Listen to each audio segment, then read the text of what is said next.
Quarterback battles abound here in the state of Ohio as the fog that started the training camp session of football season is starting to clear, and starting quarterbacks at least are being named. We will talk with Tyler Danberg here momentarily about what's going on in Ohio State as he covers them for 97.1 The Fan. Love to have him coming back on the show here tonight. Yes, we are in our remote studios. Sometimes you got to make adjustments and you got to do for family. That's exactly what Dom Toretto would say. I don't got friends. I got family. So, got to take care of the family. And look, we're still kind of recovering a little bit from the basement stuff we had.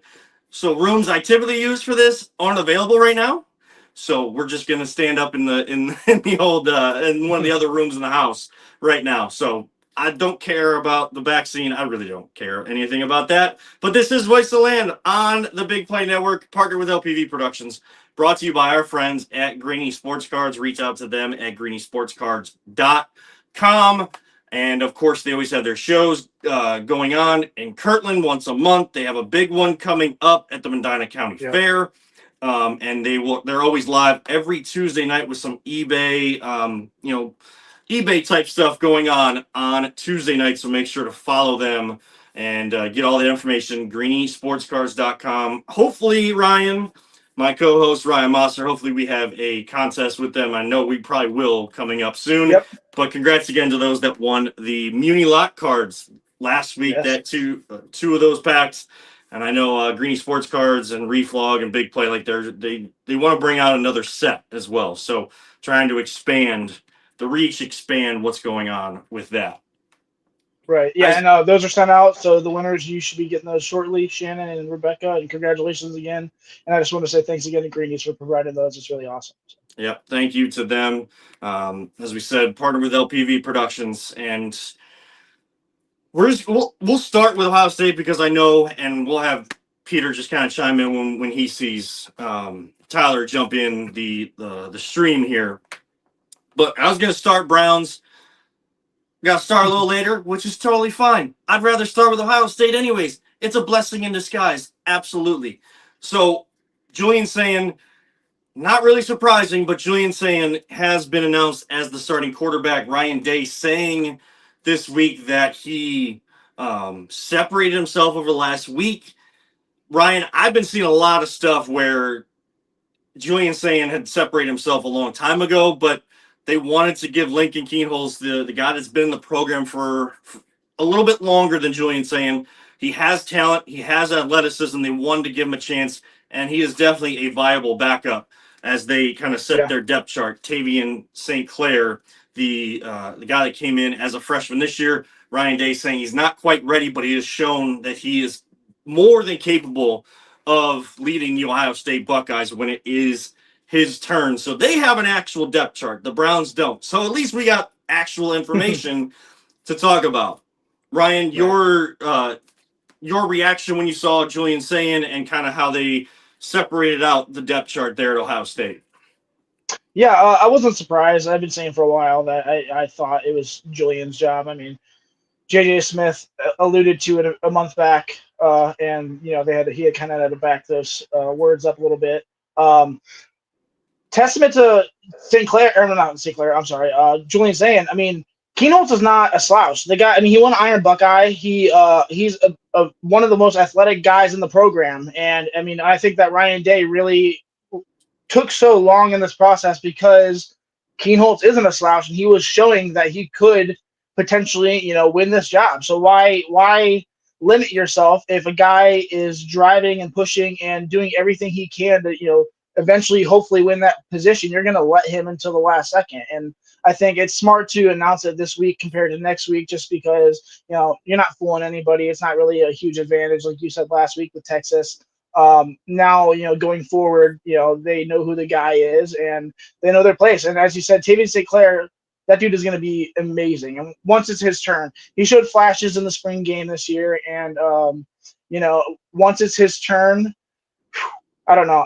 I'm confident in that guy now. So, I mean, I think this QB room is going to be really exciting.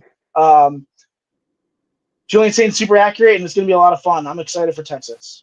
A guy that covers them. I know, like he lives up in this area, but he still works for 97.1 The Fan. He does.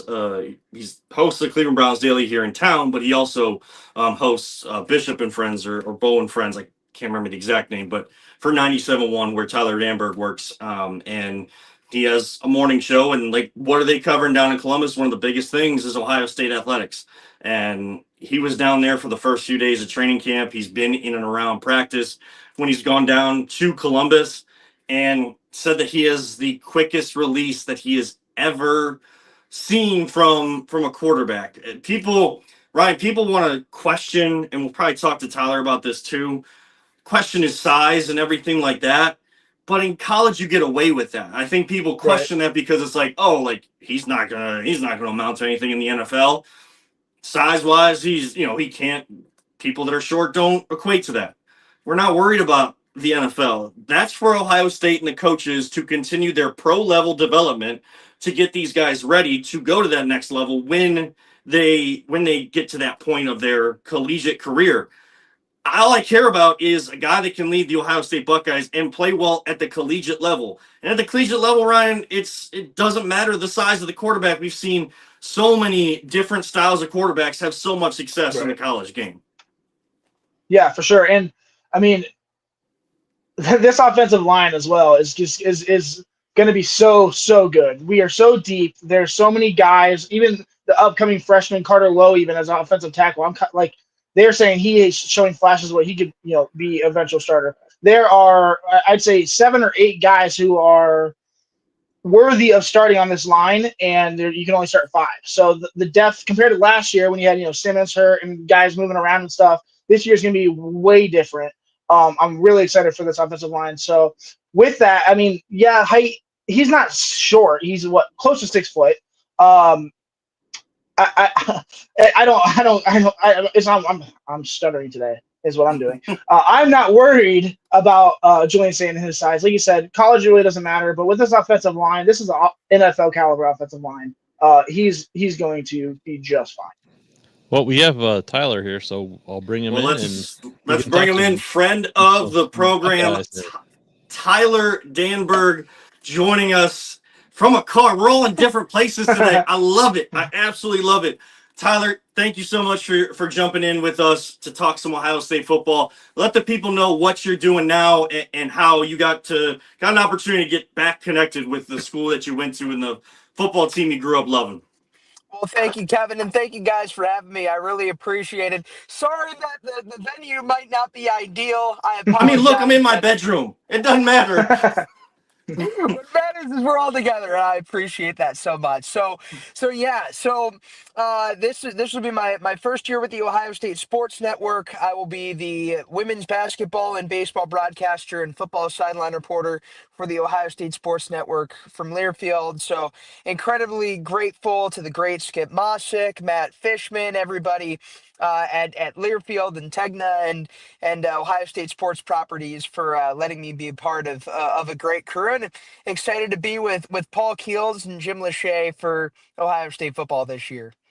I Dude, mean, congratulations. That's awesome. yeah. Thank you. That's so awesome. And welcome I'm back not too. blowing smoke when I say that if you listen to the Ohio State broadcast with Paul Keels, Jim Lachey, and now Tyler Danberg, you're going to get insight like none other. And you can listen to that right here in the Cleveland area on 850 ESPN Cleveland, as they are the home of, I guess I should say we are the home, but I try to separate the two. We are the home of Ohio State football and basketball throughout those 2 seasons. So let's just jump right in. Julian Sayin, we were just talking about him, Tyler. He was announced as the starter. I'm not like, I know you were around them a little bit last year too, and you kind of saw Julian Sayin behind the scenes. What do you feel like was the ultimate decider for Julian Sayin to be the starter over Keyholes? Well, Ryan Day will tell you that his consistent play over the last week was what separated him. I think another thing about Julian Sayin is that arm talent. It is as good as I'm sure a lot of people around the program and have been following the program all their lives will probably tell you. is among some of the best. Ryan Day doesn't draw a lot of comparisons. He doesn't, doesn't like to do that like a lot of coaches do. Coaches want to be, every player is their own person. Right. But Ryan Day said that his release and that quick release, that quick trigger is very similar to Dwayne Haskins. And I think, obviously Dwayne Haskins, what he did in 1 year as the starting quarterback, it's one of the greatest seasons by a Big Ten quarterback that we'll ever see. Over 4,000 yards, 50 touchdowns, just 8 interceptions. So, I mean, that's setting the bar very high. But when you hear a coach put a comparison to a guy like that, that certainly perks up your ears a little bit. So I think the arm talent is one of the definitely the big things that really stick out. And I think Lincoln Keenholz, Coach Day did say that they're going to need both quarterbacks at some point this year. So Keenholz is going to have to be ready, and he brings a little bit more athleticism and that big bodied, high athleticism type of play. You could use him in ways that maybe they try to get Devin Brown involved in 2023, where they give him some touches in the red zone. I think both those guys have different skill sets that pair the offense in different ways, tailoring them to each quarterback. Do you see a package coming up against Texas for Keenholz? Do you think that'll be part of the game plan, or is that just you think that's going to be more of a feel type thing with Brian Hartline and Ryan Day? I would not be surprised if we see that at some point. Now, I think it all depends on how quickly we see that, because that's the tough part, guys, about having Texas week 1 instead of Texas week 2, is that you don't have time to give each quarterback a half. Right. Maybe this is just a speculation, but I wouldn't be surprised if Keenholz gets a couple of series against Grambling State or against OU. But it's tough because you're going up against one of the top defenses in the country in the Texas Longhorns. So I don't know necessarily, guys, on if Keenholz is going to see some packages or some red zone touches. But again, with that skill set and that athleticism, you certainly can't be surprised if he gets the opportunity to take a couple snaps in this game. With this running back room, James Peoples, C.J. Donaldson, even Bo Jackson's looking phenomenal as a freshman. How do you see the workload going into Texas happening? Do you think that since James Peoples has been here the longest, he's going to see the most? C.J. Donaldson's obviously been successful at West Virginia. Do you think that it'll be more like last year with a split backfield? Yeah, I mean it's the way that I would kind of compare it is to when Travion Henderson and Mayan Williams were here. 22, 23. CJ Donaldson is your big slasher of a running back coming from West Virginia, and he dropped 18 pounds, but still has that super big physique. And then you've got James Peoples, who, you look at him and you think, oh my gosh, that's J.K. Dobbins. Actually, Travion Henderson, I remember he was saying, when you see J.K. Dobbins or when you see James Peoples, you think J.K. Dobbins. So I think that those two guys, it's very similar to kind of saying in Keenholz, where they have their own unique archetypes. I think that can pair really well. And then you got Bo Jackson, like you said. Bo Yeah. Jackson has turned a lot of heads in the fall. He's super athletic. We know that being in the Cleveland area, he's a freak athlete. He's a great baseball player. And when you got the name Bo Jackson, certainly you're gonna Right. be set up to be a pretty good rusher. But that's gonna be a really good number 3 back. I think the only thing, and I know Larry Johnson said this on the defensive line side. He said we don't lack depth. We have the depth. It's just the experience that we lack. And I Right. think you can kind of say the same about running backs, but here's what we know, that Carlos Lachlan, running backs coach, has been so good at handling, we saw that last year, so good, guys, at handling a 2-man, 3-man backfield. I think over the last 4 seasons, Carlos Loughlin between Oregon and Ohio State has had 1,000-yard rusher and a 700-yard rusher in each and every one of those years. That's awesome. I actually saw Lachlan mic'd up, and they've been putting out mic'd up with Patricia and Lachlan. Like, I would run through a wall just listening to that guy coach with Lachlan and getting on guys. I mean, you mentioned Bo Jackson outside of the top two there. I mean, that's a Billy Angelo St. Joe's products, and we're going to be talking a little high school football before we end the show here today, Tyler. And that's one of those programs, and that's one of the guys that's been talked about a while. And it just unfortunate that he suffered a knee injury last year and wasn't really able to help the ASJ in their run. And I feel like if he would have, I think more people would have been talking about that transition, that final transition, because we've been talking about him going to Ohio State for a while. As we look at the wide receiver room, we know Jeremiah Smith, and we could give all the glowing things, and I'm sure Jeremiah Smith will come out of our mouths a million times each over the next several months. But Carnell Tate and Brandon Inniss being that number 2 and number 3, especially Inniss, who hasn't had the impact on the field yet, but is stuck with it. Ohio State got voted a captain. How deep is that wide receiver room, and how impactful can Carnell and Brandon be this season? Oh, it's so deep. And both those guys have grown so much too, just in their maturation. Like, to think that Carnell Tate has gotten better. And I don't know if you guys have seen pictures, but I mean, physically, he just developed even more. And this is a guy, guys, that going into the 2023 season, Marvin Harrison Jr. said that Carnell Tate is going to be a better receiver than him. So Carnell Tate, we saw it last year, but I think the sky's the limit for him too. And then Brandon Inniss, you talk about potential that hasn't even been fully tapped into yet. He just pushes all the right buttons. He does all the right things. He made some big catches last year. He caught the game-winning touchdown against Penn State. He had a couple of really crucial blocks, like the one in the Rose Bowl against Oregon. He's not afraid to lower the boom, lower the shoulder, and pave the way for his guys. And that's indicative in him being a captain. He's a junior. He's a third year. Yet he was named team captain. He was named that for a reason. And I think that shows you how highly regarded the coaching staff and his teammate, actually how highly regarded his teammates think of him, because it's the leadership and the teammates that vote on who's captain. So that says a lot about him. And then maybe the one that we're not talking about and merely talking about enough is Mylan Graham. Mylan Graham, former 5-star wide receiver from the state of Indiana.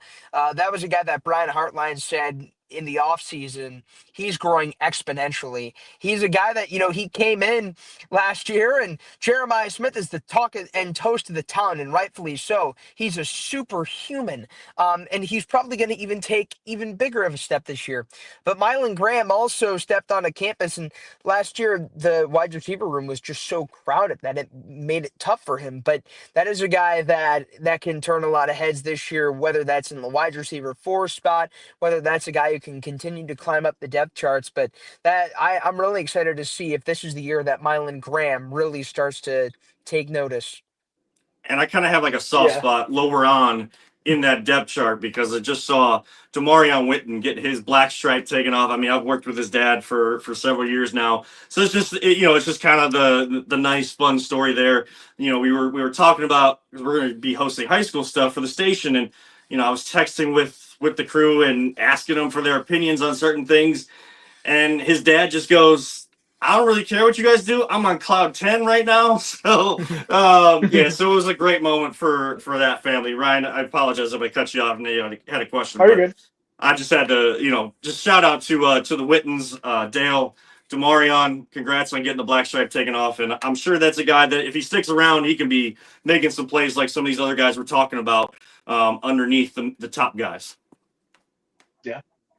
Yeah, I was just saying that even with those top 3 guys and Mylan Graham at the 4, you saw Bryson Rogers, Quincy Porter, just like it's just on any other team, these guys would be number 1 receivers. It's baffling how incredible Brian Hartline has just recruited for this team, and it's just year after year perennial. Even like guys like Bogpen Miller, who was unheard of last year as a 3-star quarterback, now comes in as a 4-star receiver, and he's this project guy. And he's about they're talking about him possibly losing his black stripe. It's so fun, and it's just a never-ending factory, and I just never want it to end. We just got to keep paying Brian Hartline.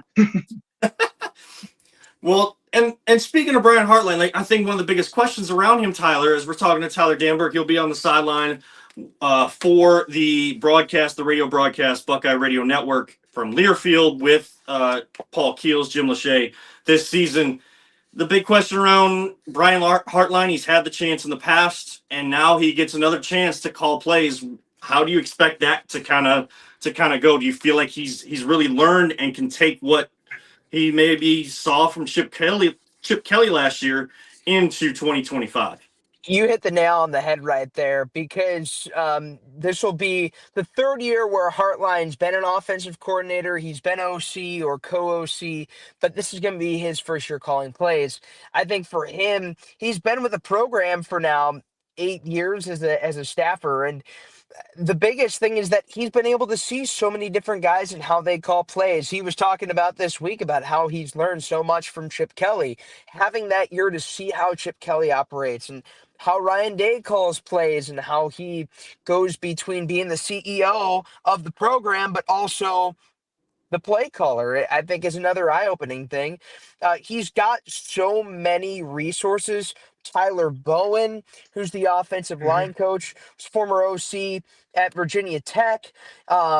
You got Matt Patricia, and I know Matt Patricia is a defensive guru, but Patricia's helped out as well on the offensive side for some different offensive units in the NFL. So he's got a lot of different resources that he can go to, but he's also done his time. He has sat in for so many offensive meetings, and he's been the nucleus. There's so many great wide receiver rooms for all this time. He has earned this right. He deserves this right, and it's going to be really fun. I think the only question mark is going to be where he calls plays from this year. Is he going to be on the sideline? Is he going to be in the booth? They still haven't decided yet. Obviously, there are advantages to both. When you're up in the booth, you can definitely see the defense a whole lot differently. Offensively, though, you're probably a little bit more closer to Ryan Day on the sidelines. You're closer to the players. You can be a little bit more hands-on, and that'll also give him a little bit more of a chance to work with his receivers too. So, and being a wide receiver coach can certainly help the way you frequent the air. And I think that's going to be another interesting thing to see. How Hartline can jump between play caller and wide receivers coach, and he's got just a lot of different guys that he can go to in this situation. So I'm excited. Talking to All I'm Tyler saying Danberg. is it's Go ahead, Ryan. it's not a bad perk to have the wide receiver coach recruiting and being like, hey, I also call the plays here, man. So that's not a bad perk at all. So Just a couple more things here for you, Tyler. Ryan, I don't know if you have another question, if you want to jump in here with a couple things, but just had a couple last questions for you. We appreciate you taking the time tonight, Tyler. I have a feeling I might be reaching out to you a couple times this season with you being on the sideline. But we've talked a lot of offense. You talked a little bit about the defensive line. They have the depth. They just don't have the experience. How about that defense as a whole with Matt Patricia coming in, Jim Knowles going out? Do you see a similar type of plan of attack from Patricia, or is he going to try to put his stamp on it? We know after Oregon last year, Tyler, they went from trying to get home with that front four that has worked in the past to then being very deceptive and creative with how they got pressure on opposing quarterbacks. And that fits a lot into what Matt Patricia can do. I mean, we if you've been following football over the last 10, 15 years, you know that Matt Patricia likes to get innovative. He's got a background in aeronautical engineering from Rensselaer Polytechnic Institute. That's what he likes to do. And Jim Knowles, I mean, he also had kind of that mad scientist type of defensive persona about him. So I think that Matt Patricia has continued to breathe a lot of positive energy and life into this Buckeyes defense. I mean, you talk to him, he's so passionate, he's so energetic. Guys are loving him. He's loving this. This is his first time back in college since '03 when he was with Syracuse as a graduate assistant. So this has been really refreshing for him. I think that this defense is going to have to rely on the back end. The secondary is going to be incredibly strong again. It'll be interesting to see, who Caleb Downs' running mate is going to be at safety, whether that's Jalen McClain, the sophomore, whether that's Malik Hartford. And then I think that really where this team is so strong is in the middle. It's, Yeah. Sonny Styles is, he's not even, he just turned 21 and he's going into his senior year. And he's just so gifted mentally and physically. And then you've got Arvell Reese, former Glenville Tarbloodder, who is going to take an immensely huge step. That it's going to be really fun to see Arvell progress, and then Peyton Pierce, true Love him. sophomore from Texas. Yeah, he's creating a lot of noise. James Laurinaitis said that those three guys are going to be his quote unquote starting linebackers. I'm really intrigued to see what kind of scheme that the Buckeyes go with, because we really haven't heard a lot of what set defense they're going to run. Jim Knowles, you knew it was going to be 4-2-5. They were going to run straight nickel. They were going to go 5 in the secondary almost all times. But Matt Patricia, he can give you a lot of different looks. So I think this defense can retain what it's done these last couple of years under Jim Knowles, and they could get just as, if not even more creative. And I'd be that remiss if linebacker core. Go ahead, Ryan. You go this time. I'd be remiss if I didn't ask you, but Ryan, I know you've been looking at these linebackers for a long time, and I know you love Arvell Reese and some of those guys on the back end. Like, what do you see in this linebacking core? Just a bunch of dudes. I mean, these guys get after it. Arvell Reese, he's your typical sideline to sideline guy. Yeah, they're beasts and physical specimens. They're huge, but they're also shifty and speedy. And Arvell Reese last year, guys, I mean, at the start of the year, they were messing around with him playing in the box and playing up front, and then they realized that this guy can be a middle linebacker. This is a true linebacker, and Sonny Styles, because of his background as a safety, he's got so much athleticism baked in already. The other position change that is going to be intriguing up front is CJ Hicks, former number one player in the state of Ohio, coming out of Archbishop Alter. He's just been really backed up in terms of who he's playing behind at the linebacker position. So what did he do? He moved up front. He trusted in the strength and nutrition team. He bulked up. He built himself up, and he's going to be playing off the edge in some way, shape, or form this year. So there's a lot of depth, and there's a lot of different toys in the toy box here for Patricia, Larry Johnson, Laurinaitis, Tim Walton, Matt Guerrieri. They got a lot to work with, and it's going to be a lot of fun to see how this really athletic group is going to play against an athletic quarterback in Arch Manning week 1. John Gruden at practice today. Ryan, I don't know if you saw that, but John Gruden was at practice today. I'm sure that was an absolute thrill. Ryan, go ahead. I lost my train of thought. I was just going to boast about these linebackers some more. So, I don't know. I mean, Riley Pettijohn, Eli Lee, like, as much as every position on this defense, other than maybe defensive tackle, like, you're 6 or 7 deep, it looks like. It's crazy. I mean, Devin Sanchez is your CB3 or 4. What? Like, what? Crazy. So, I'm excited. Devin Sanchez, a 6'4" lengthy corner coming out of Houston, similar spot as Jeff Okudah. They've worked together at times. Like, Devin Sanchez, he's wearing the number 4, and he said, that's Jeremiah Smith is somebody that he would like to be just on the other side of the ball. He came to Right. Ohio State partially because of, he has a chance to play right off the rip. So he's going to be so much fun to watch, whether it be this year, the next year down the road, all the years above. I think he can be a guy who makes an immediate impact, in my opinion. Who do you anticipate playing that nickel corner? What do you think it would be? Lorenzo Styles? I heard that his name is being popped up a bit. Do you think Devin Sanchez could step in and play that position, or maybe bring in Matthews on the inside and put Sanchez on the outside? Well, I mean, all camp long and in the spring, they've rotated those guys around. Like Jermaine Matthews has played a little bit more nickel just to get a feel for it. To see maybe that's more of a natural spot, maybe it's not. I mean, he's going to be a guy just overall playing the corner spot. This is going to be a big potential breakout year for Jermaine. But I think it's going to be Lorenzo Stott, like in my opinion, with there are a lot more guys that know more football. Right. But I think there's got to be a good shot that Lorenzo Styles Jr. Starts at that nickel. But I mean, you got a lot of different guys that could come in and they could fill some depth in that spot throughout the year. Kind of Right. like what we saw Jordan Hancock do early on in his career at Ohio State with that Jim Knowles, 4-2-5 defense.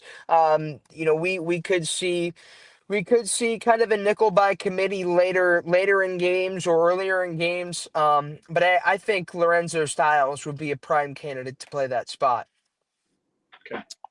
John Gruden, any stories from today? You know what? I saw him. I saw him from afar. I mean, you look at his Twitter. He was everywhere. He was hanging out with C. Grant and Maurice Claret and Lorenzo Styles Sr., Sonny and Lorenzo's dad, who was a Super Bowl champ of the Rams. He was there. So John Gruden was taking selfies with everybody. He was hanging when we saw him at media availability. He was hanging out with Ryan Day, and Coach Day was taking him around everywhere. And so, he looked like he was all over the facility, which is what exactly you would have thought John Gruden would be doing had he been at the Woody. Just a dude that knows ball and knows football and a good guy to listen to. Look, the Browns may get Chris Maloney from Law and Order. The Buckeyes get the big names. They get people like John Gruden. Tyler, we could talk Buckeyes for hours upon hours, and we hope you can join us again at some point this season. We appreciate your time. It looks like you're in the car ready to go somewhere, so don't want to take too much of your time here on a Wednesday night. But thank you so much. We look forward to hearing you on the sideline on Buckeye games this season. Thank you so much, guys. Really appreciate the time. Anytime you need somebody just to talk some Ohio State football and beyond, let me know. I'm always in. I'm down Thank in you, Columbus. I'll be in Columbus week 1.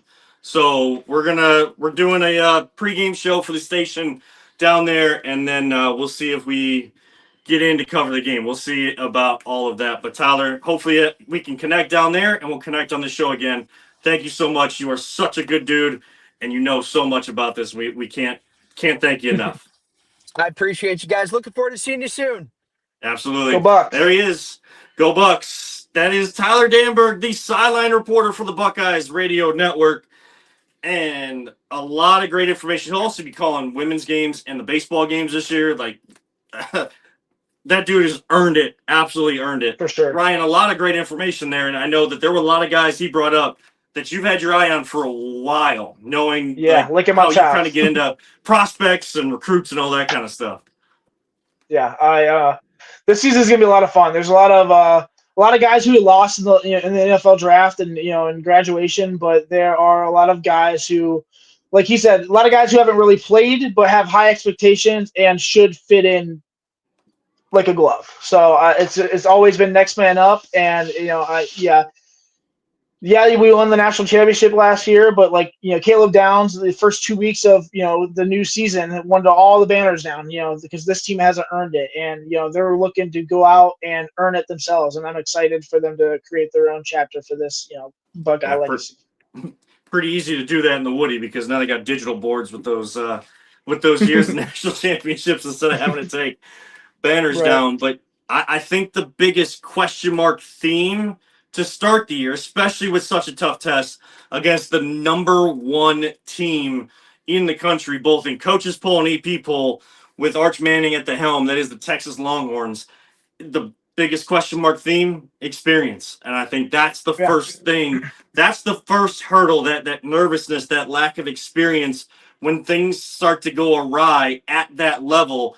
I think that'll be what determines who comes out of this game and gets the win, because if Ohio State and these young guys that don't have experience but have a lot of talent can make those quick adjustments, settle into the game early and in front of that crowd, even at noon, that is going to be a very tough place for Texas to get their campaign started. Right. And look, Ryan, the advantage is it's week one. It's the top two or two of the top three teams in the country. With the way the playoff is set up, you never want to lose. I'm not saying, it's a good thing to do that. You just have more of an advantage now if you do lose, and especially lose early, to still be well within the hunt and get in that playoff picture. Yeah, I mean, and you talked about inexperience. Yeah, we have a lot of guys on our team that are inexperienced, but Manning is relatively inexperienced. I mean, he played just a few games when Quinn Ewers was hurt last year. I think he threw 2 or 3 interceptions against LA Monroe last year. Like, not a good team. He's played well against other teams, I'm not going to lie, but like, he's relatively inexperienced, and everyone's just going off of potential in his name and what we expect him to do. Nonetheless, like, this is a blank page. Julian Sayin just has just as much potential. He was also the number 1 quarterback recruit in the country when it was his turn up. So, I mean, as much as I am nervous for the inexperience, it's a double-edged sword. It goes both ways. Texas lost a ton of guys as well. They lost their top two receivers last year. I don't know. I'm excited. 2 very, very, very good defenses. I'm expecting it not to be a super high-scoring game, and I mean, I don't want to sound cocky, but I like Ohio State's chances. Obviously, I'm biased. I'm not going to say we're going to smoke them. Probably not until next week. But I feel like I'll have a better feel going into next week. Right. When we do the show, and it'll be a couple days before the game. But like you said, both teams lost a lot. It's all about who can execute, who can make the adjustments sooner and try to take hold of the game, build some confidence. You mentioned Texas wide receivers. Isaiah Bond was one of those Texas wide receivers, of course, went undrafted, had a sexual assault case going against him, and that was no build. I think we did this legal thing last week. I don't know. Whatever. Yeah, we did. But kind of gets us into the Browns, and we mentioned Julian Sayin is the quarterback for the Buckeyes. Lincoln Keenholz behind him, Tavion Sinclair, number 3. All we know for the Browns is it's Joe Flacco. And you can say he got it by default. You can say he earned it, whatever. A lot of people are happy because that's the veteran that they wanted. A lot of fans wanted this team to bring in over this offseason, a guy that knows the offense and had so much success. Will he catch the same kind of lightning in a bottle in a longer stretch? Only time will tell. But I mean, Joe Flacco just seems like the right way to start, especially with those first 6 games, right? Yeah, I mean, it makes sense. I expected it. I honestly thought that Kenny Pickett was leading the charge until he got hurt. I thought the Browns actually wanted Kenny Pickett just because he's younger and he's on a 1-year deal. So to see what they get out of him and if it's comparable play to Flacco.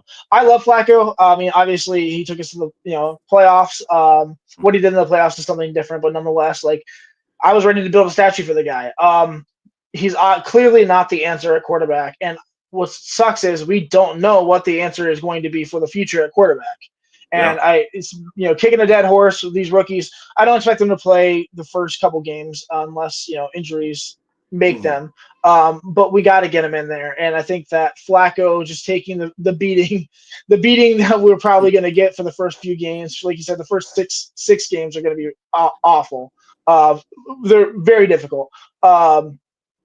I'm glad that Flacco's out there. He gives us the best chance to win. I still am going to root for this team to win, although logically I think that we should lose every game just because of the draft next year, I'm still a fan, and I'm going to root for this team, and I want them to win.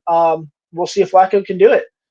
I mean, there's already mock drafts out there. I mean, they put out mock drafts like the day after the draft ends, but yeah, I did a few.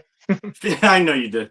Phil Yates had one, and he had Arch Manning going to the Browns at number 1, but he had it as like that being the Browns pick. I just, unless they do what you're saying and like they go on a tailspin to start, and then they just let that continue to get that number 1 pick. The talent on this team and the ability to win some games and win them on the back of your defense, I don't see them as the worst team in the league. Are they like world beaters? No, nowhere near that. I see right now in my head, I see the Jacksonville pick being higher than ours. That'd be and nice. Being the more valuable asset than our own pick. Could be wrong. We've seen it all here in Cleveland. I don't know. But yeah, you feel like at some point you're going to see the rookies because they have to figure out if that's the direction they want to try to go and use those 2 picks to their advantage. Maybe try to add more first-round picks going forward, or they have to package them together and trade up for one of the best quarterbacks. And who knows how the quarterbacks in college football are going to equate themselves this season. Who was the number 1 quarterback to start last year? Carson Beck. That's someone I wouldn't touch with a 10-foot pole. No, Miami paid him $10 million, but yeah, well, yeah. Crazy.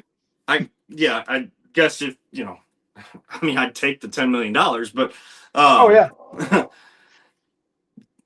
Again, things are going to definitely change, and this conversation is going to change, and people that get upset about people that flip-flop their opinions and things like that.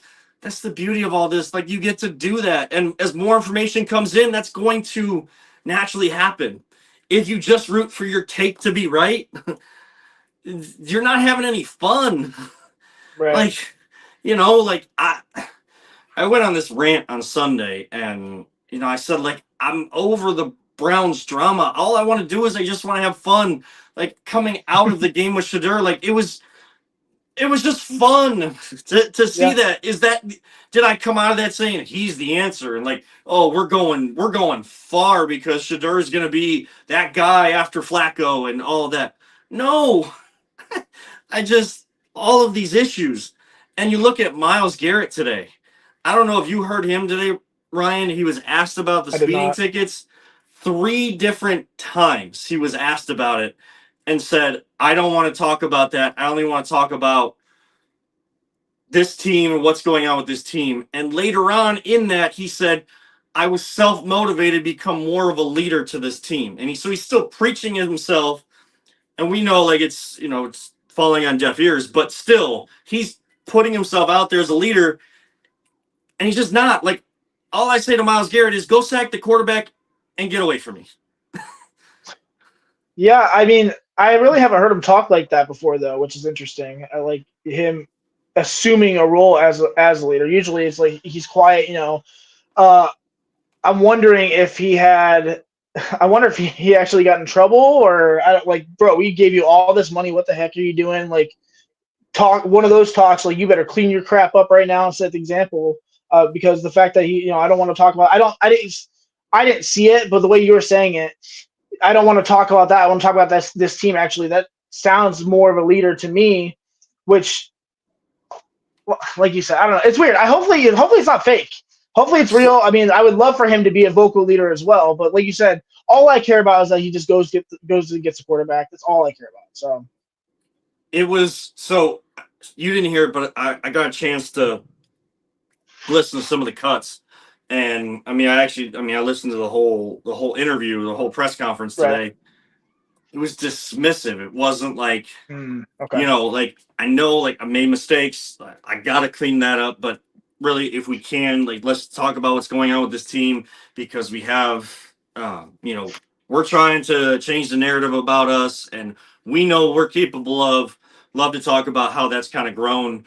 I know I need to grow myself, but it wasn't that. Like, that sounds like a leader to me.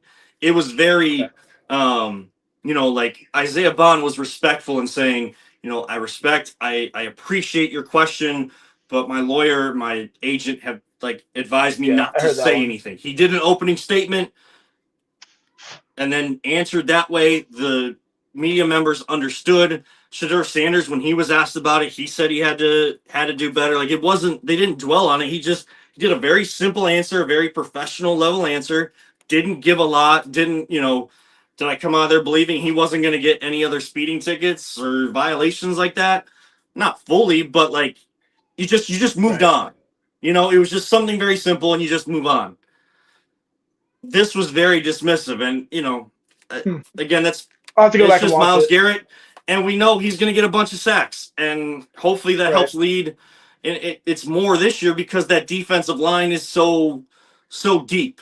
Like, that's what you're hoping to see, and like that's the conversation we can switch to instead of all of these off the field things that just continue to ramp up and make this team look even more dysfunctional than they have made themselves look since '99. Yeah. All right. Let's stop talking about the Browns. Let's talk something fun. High school football starting next week. Oh, look at Let's you talk- transitioning. Talk Oh, a little bit of high school football. dude. I got a couple prospects from Ohio State that I'm ready to talk about. You said that you got a couple games that you want to talk about that you maybe want to feature. You want to go first with your games? I want to hear about them. I'll let you go first, but let me just Okay. set up everything for everybody. Yes. Sorry. No. I want to make sure we spotlight Peter and his crew with CVC TV. Yeah. It's the Green Valley Conference, CVC TV. It is one of, and whether you've watched CVC TV or Crunch Games, this is high level production and giving the proper spotlight to student athletes that deserve it in Northeast Ohio. And so Peter is going to be on production, and of course his entire crew with Jim Wagner, the camera operators. I know Peter's taking his son Jacob to CSU tomorrow, but he's only at Cleveland State, so he's probably going to still be on the cameras at times. We'll see. We'll and then- see. What? I said we'll see. We'll see. But actually, Jim has decided to step away from doing the sports because Jim turned 65 this year, and Jim wants to take a little bit step back. So Hey, he deserves it. He deserves it. He's been one of the hardest workers. But I did want to mention real quick, we're waiting for the official announcement, but Rock Entertainment Sports Network will be carrying replays of the CVC TV football games throughout the week awesome. after the Friday night.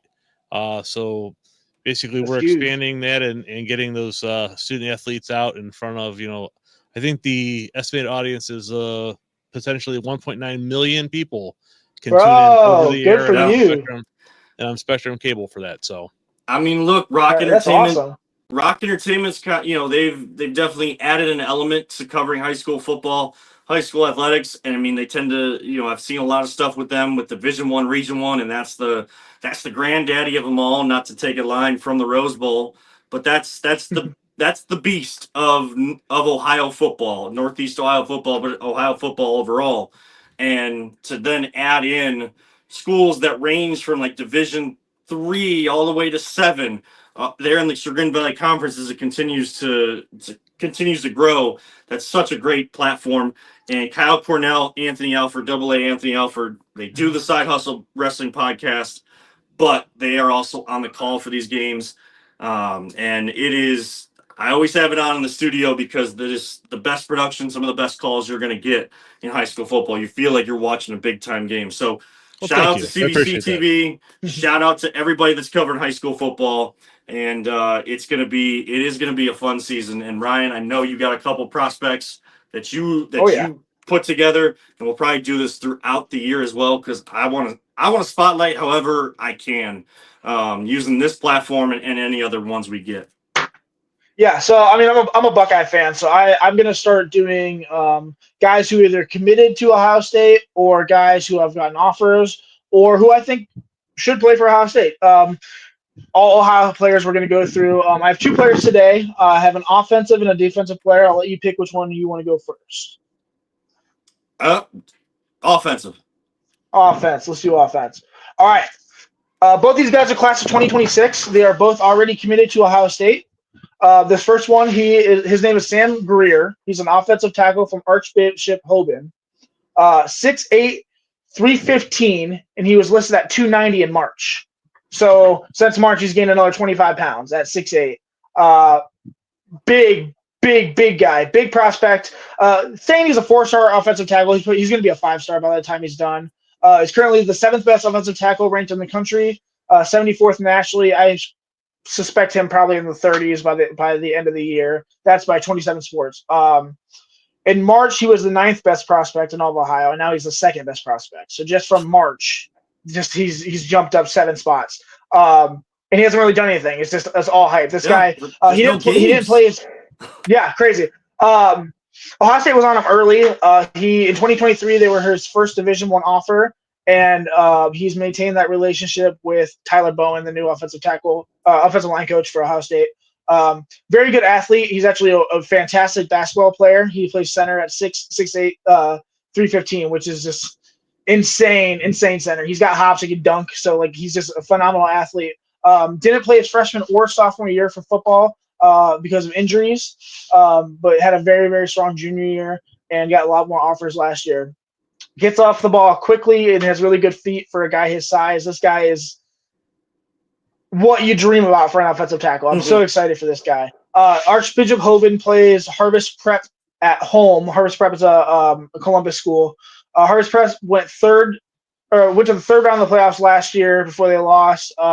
Couldn't find any significant players from Harvest Prep that he would go against, but Hoban is a 2-point favorite in that game, according to Max Preps. So a guy to watch, offensive tackle, will be that left tackle for Hoban. Hoban's at least the last 5-6 years, been a perennial powerhouse in Ohio. Very, very good school. And, 6'8", 315 offensive tackle. This guy is somebody you want to go watch. Hoban is a Division II school that is right up there with Division I, Region I type teams, and they're taking them down. I think they may have lost. Did they lose to Avon last year in the playoffs? I think they might have. I believe so. On Avon's trip to their first ever state title for Coach Mike Elder. His son, actually, Blake, will be under center after Nolan Good, the senior quarterback last year, moved on to Kent State going into his freshman year this year for college football. So Blake Elder will be the starting quarterback for Avon. He got a few snaps, they said, back in his sophomore year, in and out of Nolan Good's injuries and things. So he has some experience at the varsity level. But he's gonna be taking the reins and see if they can go back to back. Now let's look at the defensive side of the ball. Yeah. All right. So this guy, another 2026 recruit. His name is Sasir Johnson, edge out of Glenville. I love Sasir Johnson. 6'3", 240. Currently a 4-star. But he's elite. He's going to be a 5-star. He's going to be one of the best edges out of this year. Third best in the state of Ohio, 9th at his position, 84th nationally ranked, which I think is just insane. Once this guy gets on the field this year, he's going to skyrocket. I feel like guys like this, who when they commit to Ohio State, if they're relatively highly ranked, they kind of sink a little bit in rankings, and if they're a nobody, they go skyrocket. So just because he's at 84th, he'll be in the top 20, as I say as well. He's big, he's fast, and he's extremely explosive. His primary position is edge. But he has some crazy skills that could lead him to being a headhunter linebacker. Has some real true sideline to sideline ability too. Very high motor. He doesn't stop until that whistle blows, and that's a saying. But this guy, was it The Blind Side where he blocked the guy into the stands? This dude's not gonna stop no matter what. Funny because he reminds me a lot of a former Glenville linebacker who is currently at Ohio State, whom I love, and Arvell Reese. So I think that once he gets to Ohio State, his sideline to sideline ability, he's going to play off the ball. He would be a phenomenal edge, but he's an Arvell Reese clone, and this guy, I'm so excited for this guy. Glenville opens up against Mashland, Washington, which is a great matchup. Glenville is actually projected or is a favorite by 7 to 10 points according to Sports Illustrated, which is interesting.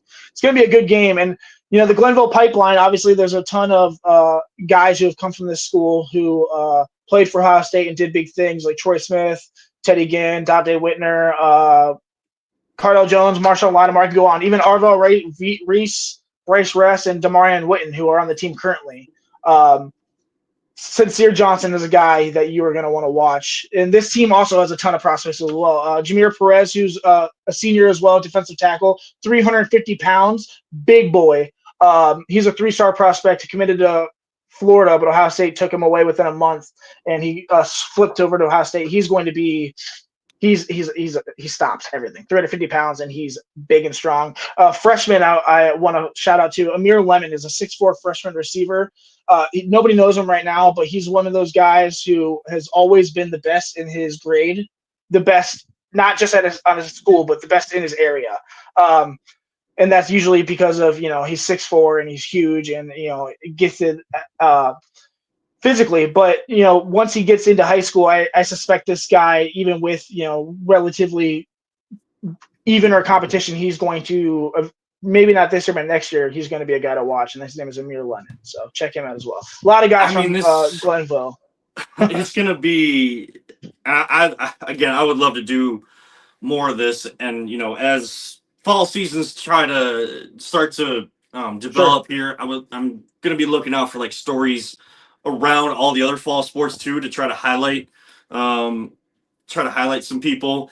If you guys tune into, and again, I try not to promote too much of this stuff, but if you tune into ESPN Cleveland, whether on 850 or the YouTube channel, where our shows are always live and things like that, around 11:30 tomorrow, our games of the week will be revealed at 11:30 tomorrow. And I know CBC TV is gonna have a lot of great games. I mean, Avon's hosting Ignatius. Ignatius has been 4-19 in the last 2 years. They're trying to turn things around and become what Coach Kyle had brought Ignatius to be after 40 years, and he retired 2 years ago. So there's a lot of juniors at Ignatius that, they've stuck it out. I think that they've had the ability to go to other places, because if you think recruiting doesn't happen in high school football, like recruiting probably happens in high school football. But there's definitely reach out from prep schools, like IMG Academy tends to reach out to guys to try to get them. And but a lot of these juniors have stuck with it, and they want to try to send a message to start the season. They got a tough test in the Avon Eagles, and Avon, again, Division II state title winner last year. But look, that's not, there's no slouch. Maria Stein, Marion Local, everyone's heard of. That's like the Division powerhouse, Division 7 powerhouse. They have 15 state titles. As they've moved the divisions in that bottom 2 or 3 of division numbers here in the state of Ohio. They've won 15 titles. That's the most that anyone in the state. Someone I do want to highlight, and it's someone that goes along, Peter, with you guys with CBC TV. Do you guys have Harvey this year?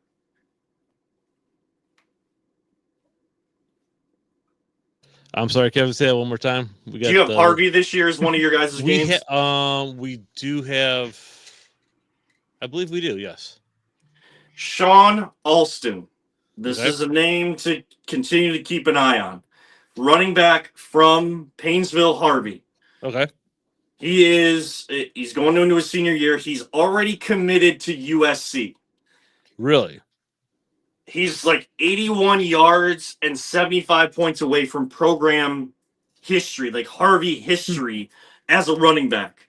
And when I tell you, like, this is a kid that does right by Northeast Ohio and a smaller community in Painesville out here in Lake County, he's had those offers to go to other bigger programs and be a part of that. But he wanted to stay home. He wanted to stay there in Painesville. I think IMG Academy is one of the places that reached out to him to try to leave Ohio and go to Florida. And he said no. And this is not just a kid that's a star on the football field. He does a turkey drive every year for less fortunate in the Painesville area, trying to make sure everyone has, good food to eat on Thanksgiving.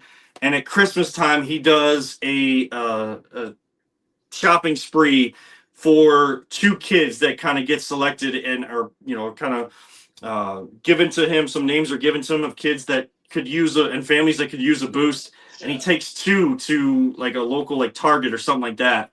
And they go on a shopping spree to get their Christmas gifts, their toys, and all of that. And he's done this every year. And that's with the resources he has right now. And if he continues to have success in football, the platform that he's going to have, the type of kid that he is, Sean Alston is a name to watch in the CVC and just in life, and a great representation in Northeast Ohio and what high school football means and how that platform can take you other places. You mentioned USC. Does he have an offer for Ohio State? Do you know? I don't know if he got an offer from Ohio State. He's already committed to USC, and it feels like I know. Like right now, it feels pretty locked in. But everything, it can always change until you officially sign. But Right.